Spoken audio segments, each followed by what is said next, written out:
જય શ્રી કૃષ્ણ. રાધે રાધે.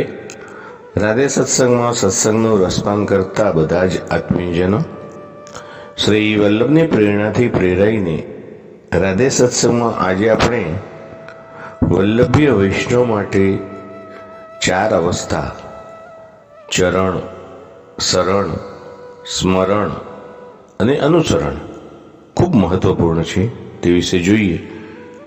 પરંતુ તે પહેલાં આપણે રાધે સત્સંગ ચેનલને જો સબસ્ક્રાઈબ ન કરી હોય તો સબસ્ક્રાઈબ કરશો, જેથી નિત્ય સત્સંગની જાણ આપને થઈ શકે. તો પ્રિયજનો, પુષ્ટિમાર્ગીય વૈષ્ણવ માટે આ 4 અવસ્થા એટલે કે ચરણ, શરણ, સ્મરણ અને અનુસરણ એ ખૂબ મહત્વપૂર્ણ છે. દરેક વલ્લભીય વૈષ્ણવે શ્રી ઠાકોરજીના ચરણારવિંદનું ધ્યાન કરીને ગુરુના શરણે જવું. હવે ગુરુના શરણે ગયા, શ્રી ગુરુની શરણાગતિ સ્વીકારી અને તે પછી પ્રભુ પ્રીતમજીના શરણમાં પ્રીતિ કરવી. શ્રી ગુરુ આચાર્ય પાસેથી સેવા સ્મરણ કરવાની પ્રેરણા લઈને પ્રભુ સેવામાં લીન થવું, સ્મરણ ધ્યાન કરવું. પ્રિયજનો, શ્રી ગુરુજીની આજ્ઞાનું અનુસરણ કરવું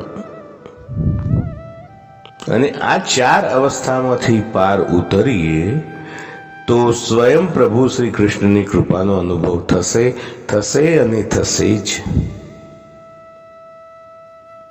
સ્મરણ, શ્રવણ, કીર્તન, પાદ સેવન, અર્ચન, વંદન, દાસ્ય, સખ્ય, આત્મનિવેદન, આ નવધા ભક્તિથી વૈષ્ણવોએ પોતે શ્રી કૃષ્ણ સાથે સનાતન સંબંધ બાંધી શ્રી કૃષ્ણના દાસ થઈ જવું એ જ માનવ જીવનનો ઉત્તમ પુરુષાર્થ છે.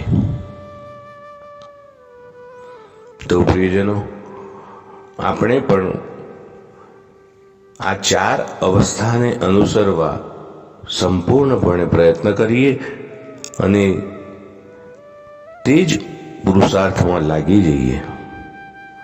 આ સાથે આજના સત્સંગને શ્રી વલ્લભના ચરણોમાં સમર્પિત કરી અત્રે વિરામ આપીએ. ફરી મળીશું રાધે સત્સંગમાં નવા જ સત્સંગ સાથે. શ્રી વલ્લભાધીશ કી જય. શ્રી ગુસાઈજી પરમ દયાલ કી જય. શ્યામ સુંદર શ્રી યમુને મહારાણી જી કી જય. જય શ્રી કૃષ્ણ. રાધે રાધે.